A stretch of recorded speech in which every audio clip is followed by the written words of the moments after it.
তারকেশ্বর মন্দিরের এমন একটি রহস্যময় ঘটনা, এইটা শোনার পরে আপনাদেরকে বিশ্বাস করে নিতেই হবে যে ভগবান শঙ্কর এই তারকেশ্বর মন্দিরে সমস্ত সময়ের জন্য অবস্থিত আছে, বা সমস্ত সময়ের জন্য ভগবান শঙ্কর সমস্ত ভক্তদের মনস্কামনা পূর্ণ করছে।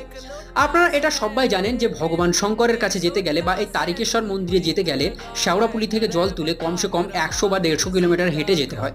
আর সব ভক্তরা বলে যে এখানে হেঁটে গেলে পায়ে খুব কষ্ট হয় বা পা ব্যথা হয়। এত কিলোমিটার হেঁটে যাওয়ার কারণে অনেক ক্লান্ত অনুভূতি হয় আর অনেক ক্লান্ত হয়ে পড়ে তো ভক্তরা। কিন্তু এই ক্লান্ত দূর হয়ে যায় যখন ভগবান শঙ্করের মাথায় জল ঢালে ভক্তরা।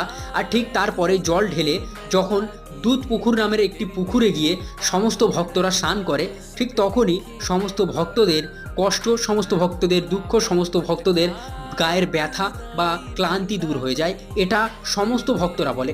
কিন্তু আদৌ এই কথাটা কতটা সত্যি এটা আমি জানি না, কারণ আমি কোনোদিনও এই তারকেশ্বর মন্দিরে কখনো যাইনি। কিন্তু অনেক ভক্তদের কাছ